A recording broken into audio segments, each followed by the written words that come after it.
Olá, alunos. Aqui é o professor Gelson Ribeiro e a nossa aula de hoje vai ser sobre vírus. Os vírus são organismos pequenos e bastante simples. Eles são considerados seres vivos por alguns autores e seres não vivos por outros autores. São conhecidos principalmente pelo fato de causarem várias doenças e serem considerados parasitas intracelulares obrigatórios.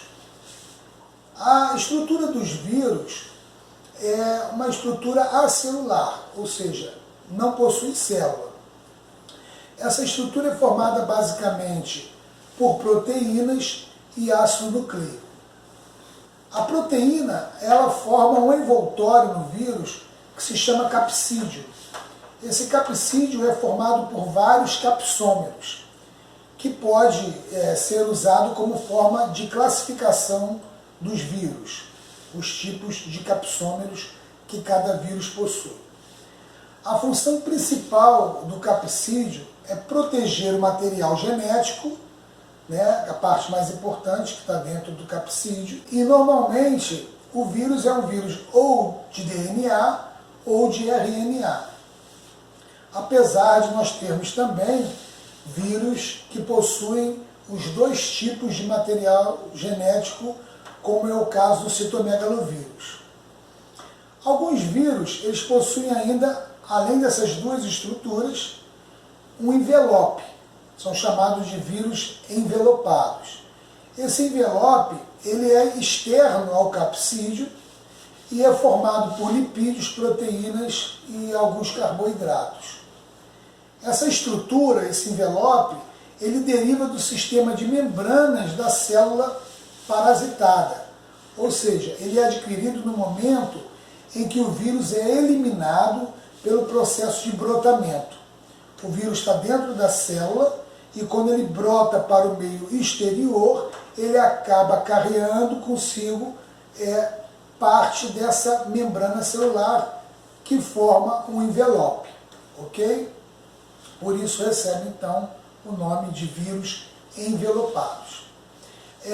De maneira resumida, nós podemos dizer que os vírus são compostos por ácido nucleico, que será DNA ou RNA, na maioria das vezes, e algumas vezes ele pode ter esses dois tipos de ácidos nucleicos, um capsídeo, que é essa parte externa, esse envoltório, e alguns podem ter envelope, que é o que chama-se envelope membranoso, porque ele vem através do brotamento, como eu já disse, da membrana de alguma célula que tenha sido hospedada por esse vírus.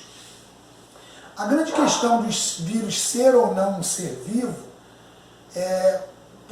alguns autores consideram de que os vírus não possuem metabolismo próprio, quer dizer, fora de uma célula. Então, muitos autores não admitem que eles sejam considerados seres vivos.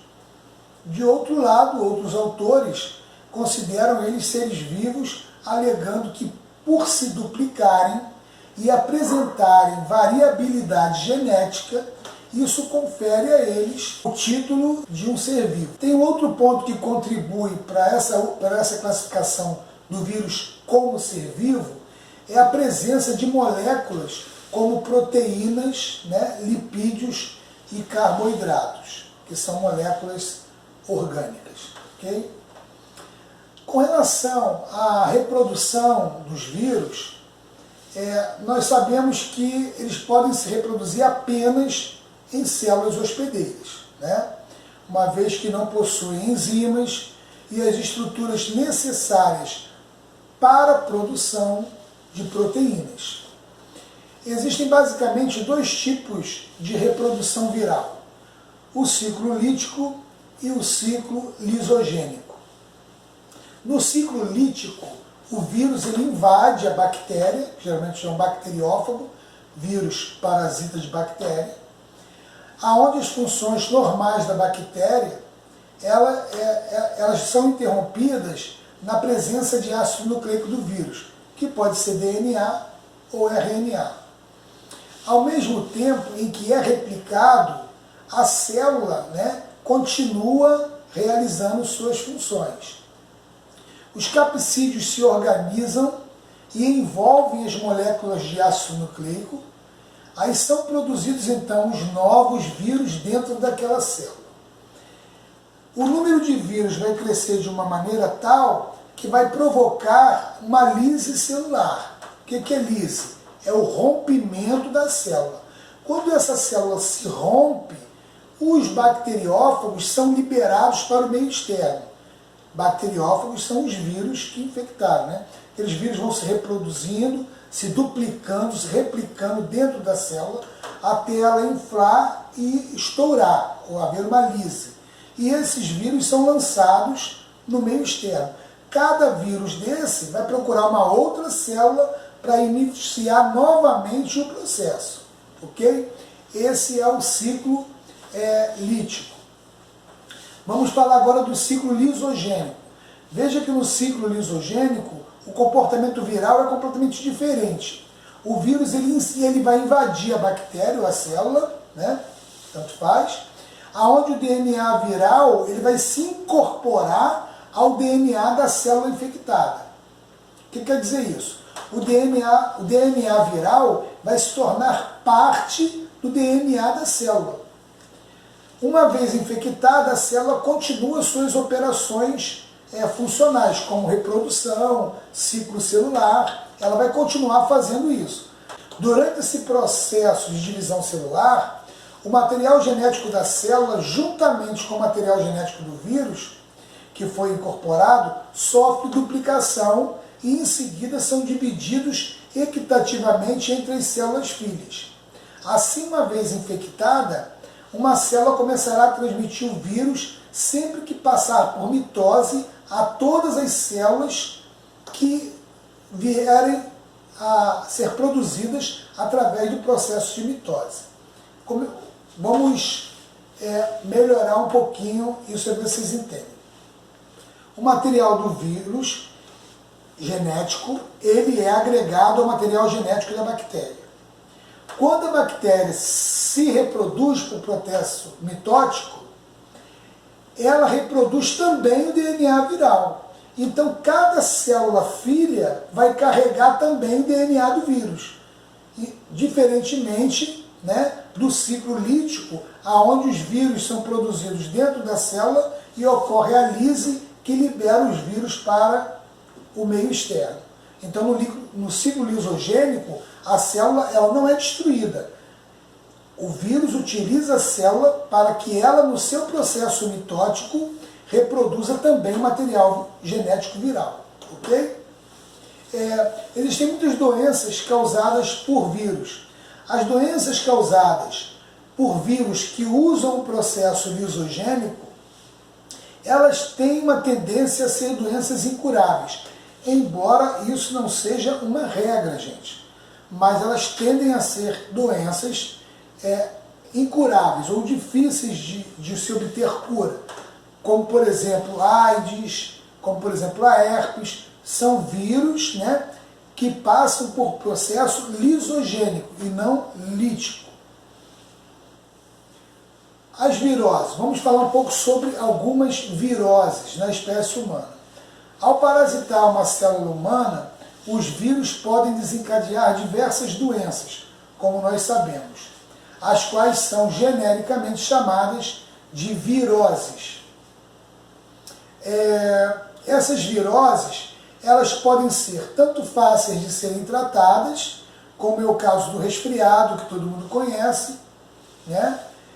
Ou podem apresentar uma gravidade maior, como é o caso da AIDS, que também todo mundo conhece, mas é uma doença que ainda não se tem cura, uma doença mais grave, né? Além disso, as viroses podem ou não causar sintomas no indivíduo. Podem ser também, né, assintomáticas. Algumas doenças virais mais conhecidas por nós são a dengue, que é uma doença viral, a hepatite A, hepatite B, hepatite C e outras hepatites, a AIDS, a raiva, a varicela, a varíola, a rubéola, o ebola, o herpes que nós já falamos, e a mais nova doença que apareceu aí pra gente é a Covid-19.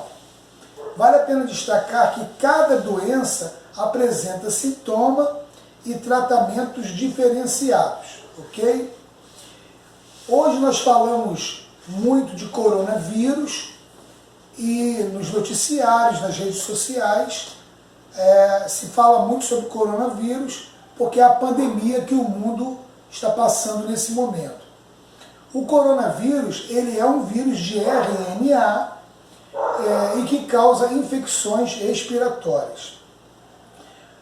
Na verdade, a gente está falando do SARS-CoV-2, que a gente chama de coronavírus, que a Organização Mundial da Saúde classificou como SARS-CoV-2 e deu o nome à doença de Covid-19.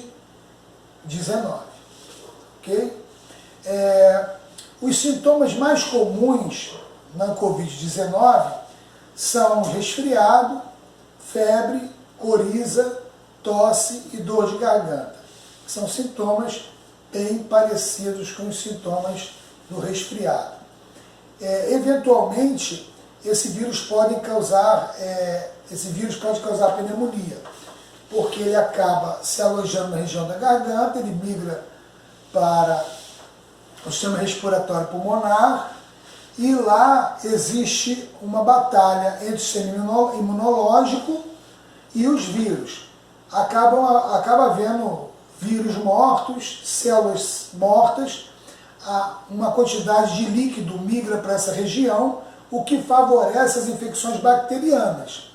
Por isso, normalmente, nós podemos observar que os noticiários, quando falam de algum suposto remédio, ele venha agregado de um antibiótico. E antibióticos, nós sabemos, não combatem viroses. Antibióticos combatem bactérias. Mas a situação faz com que o ambiente se torne favorável à proliferação de bactérias que levam à pneumonia. Por isso, muitas vezes, a necessidade de fazer uma associação entre um remédio antiviral com um antibiótico que é antibacteriano, ok? O coronavírus humanos, eles foram identificados pela primeira vez nos meados da década de 1960. Nós temos 6 tipos de coronavírus que são capazes de infectar o homem. O alfa-coronavírus, que é o 229E, o NL63 e o beta-coronavírus, o OC43, o HKU1 SARS-CoV e o SARS-CoV-2, que é o coronavírus, e o MERS-CoV. Esses dois últimos, SARS-CoV e o MERS-CoV, são responsáveis por infecções respiratórias graves. A transmissão do coronavírus, ele geralmente se dá por contato próximo de pessoa a pessoa. Por isso, toda essa preocupação do isolamento social, do uso de máscaras e pessoas, principalmente, que têm a sua imunidade baixa por algum motivo, ou por causa da idade, ou por qualquer comorbidade que possa ter, né? Pessoas que são cardíacas, que têm câncer, enfim, pessoas que por algum motivo têm a sua imunidade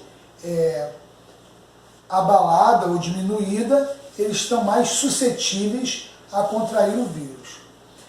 Na maioria, esses vírus infectam apenas uma espécie, né, ou algumas espécies intimamente relacionadas umas com as outras, como morcegos, aves, porcos, né, e outros animais. Contudo, o SARS-CoV, ele infecta seres humanos e também vários animais, como macacos, cães, gatos, roedores em geral e também cães. O MERS-CoV foi encontrado em homens, em dromedários e morcegos. Quando a gente vê quando vocês veem essas siglas, as siglas às vezes confundem um pouco, eu sei que vocês têm dificuldade às vezes de assimilar essas siglas. Mas você tem que entender que a sigla nada mais é do que o nome praticamente da doença. Quando você tem HIV, você tem vírus da imunodeficiência humana, HIV. Só que está de trás para frente porque a sigla tem em inglês. Quando você vê, por exemplo, AIDS, você tem síndrome da imunodeficiência adquirida. Então, se você lembrar do nome, você assimila mais ou menos a sigla. Quando a gente fala de SARS-CoV, esse SARS-CoV-2 nada mais é do que o quê? Síndrome respiratória aguda grave, né? Então, daí vem a sigla. O MERS quer dizer Síndrome Respiratória do Oriente Médio, que foi desenvolvido a princípio entre dromedários e morcegos no Oriente Médio. Então, não se assustem com as siglas, porque elas só estão nos falando sobre do que se trata a doença, ok? No caso, o SARS-CoV-2, que é o quê? É o Síndrome Respiratória Aguda, ok? E que é o SARS-CoV-2 o causador da doença que causou essa pandemia, que é o Covid-19. Sobre o reino Monera. Bom, o reino Monera, nós sabemos que é constituído basicamente pelas bactérias, né? Os organismos procariontes. Os organismos procariontes, eles são aqueles que não possuem membrana nuclear, né? Ou carioteca. Ou seja, as bactérias, que são os procariontes, elas não possuem carioteca, envoltório nuclear. Então, o material genético que estaria dentro do núcleo, ele encontra-se disperso no citoplasma. Então, essas células são células procarióticas, né? Nós temos uma divisão quanto ao tipo celular entre células procarióticas e células eucarióticas. Ou seja, aquelas células que não possuem carioteca, ou seja, seu material genético encontra-se disperso no citoplasma, ou células eucarióticas, que é aquelas que são constituídas de carioteca, ok? Muito bem. As bactérias, elas também têm características quanto ao número de células, né? O número de células unicelular, ou seja, são organismos constituídos por uma única célula. Então, são organismos unicelulares, procariontes. Com relação à nutrição, os organismos podem ser autotróficos, autótrofos ou heterotróficos, ok? Ou seja, podem produzir seu próprio alimento ou não produzir seu próprio alimento. As bactérias, nós temos algumas que são capazes de sintetizar seu próprio alimento, ou por fotossíntese, né? por uma forma específica de fotossíntese, ou por quimiossíntese. E são algumas bactérias, mas a grande maioria, elas são heterotróficas, ou seja, elas não conseguem produzir seu próprio alimento. Então nós temos bactérias autotróficas e bactérias heterotróficas, ok? As bactérias, nós vamos falar também um pouco da morfologia bacteriana, né? E das formas de reprodução das bactérias. A bactéria, ela possui duas formas de reprodução básica. Tanto ela se reproduz assexuadamente quanto sexuadamente. Bom, assexuadamente, a forma de reprodução das bactérias é chamada de divisão binária, ou também bipartição ou cisciparidade.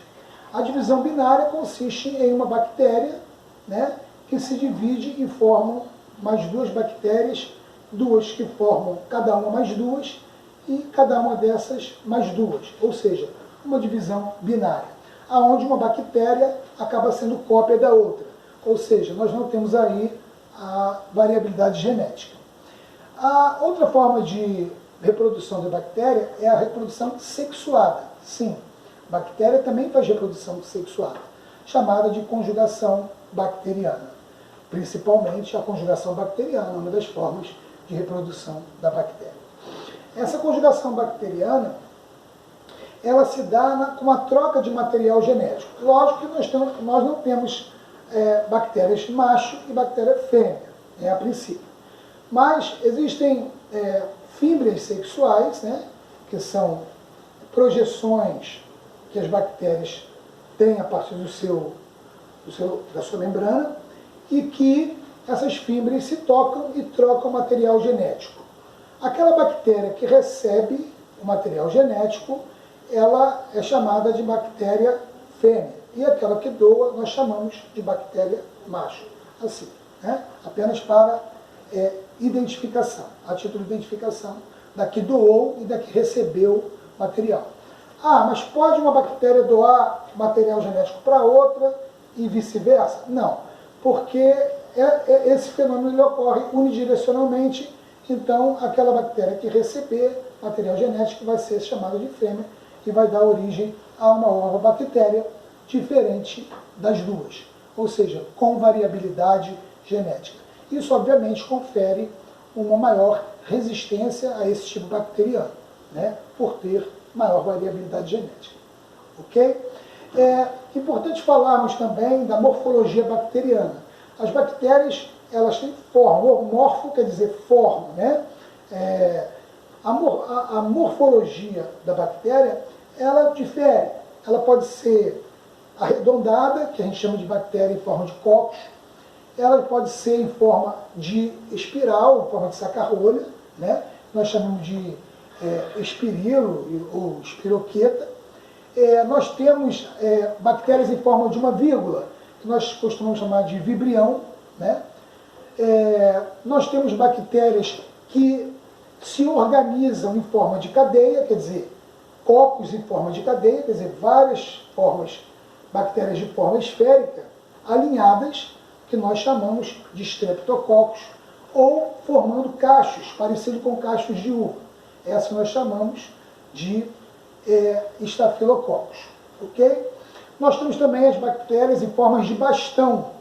Elas formam um bastãozinho, né? Obviamente, cada tipo morfológico está presente em determinadas doenças que nós podemos observar no nosso dia a dia. Então, falamos aqui da forma como uma bactéria se reproduz, tanto da forma sexuada quanto da forma assexuada. Falamos também com relação ao tipo celular. E com relação à reprodução bacteriana, existem alguns vírus bacteriófagos, né, que obviamente são bacteriófagos porque são vírus que infectam bactérias. E esses vírus, ao infectar bactérias, eles são vírus de DNA, né? Esses vírus que infectam bactérias, eles misturam o seu material genético, né, para produzir novos vírus, já que são parasitas intracelulares obrigatórios, e acabam carregando consigo, né, nas suas cópias, parte do genoma dessas bactérias. Esses vírus, ao infectar novas bactérias, vão levar a informação genética dessa bactéria para outras bactérias. Isso também é uma forma de variabilidade genética e de uma reprodução que a gente classifica como sexuada, pela variabilidade genética. Algumas bactérias também, elas capturam do seu meio externo fragmentos de bactérias mortas, e elas incorporam esses fragmentos de DNA de bactérias mortas, também favorecendo a uma variabilidade genética na sua reprodução. São algumas formas de reprodução sexuada de bactérias. Ok? Nós temos aí muitas doenças que nós podemos citar como doenças chamadas bacterianas no nosso dia a dia. Temos, por exemplo, a tuberculose, que é causada pelo bacilo de Koch, ou seja, uma bactéria em forma de bacilo, né? A tuberculose. E temos a hanseníase, que é causada pelo bacilo de Hansen. Hanseníase era conhecida como lepra, né? Mas o nome correto científico é hanseníase, que acomete ainda muitas pessoas no Brasil. Nós temos a bactéria da cólera, que é um vibrião colérico, né? Nós temos a bactéria do botulismo, Clostridium botulinum, que é uma bactéria que libera uma toxina que paralisa os músculos, né? Principalmente o diafragma, que é o principal músculo da respiração, né? E acaba podendo levar a pessoa a óbito, ok? Essa bactéria, inclusive, do botulismo, ela é a bactéria que é usada, a toxina dela é usada para fazer o botox, né? Que é aplicado, muitas mulheres aí, né, usam o botox, obviamente numa dose controlada, para paralisar a musculatura e aquela ruguinha sumir do rosto, né? Mas depois tem que aplicar de novo, porque o efeito dessa toxina vai passar, não é verdade? Então, veja que nós temos a gonorreia, que é uma IST, né? Nomenclatura mais nova. Essa IST, a gonorreia, também é causada por uma bactéria chamada gonococcus, né? Que são os cocos de 2 adultos. Um grande beijo, um abraço, fiquem com Deus.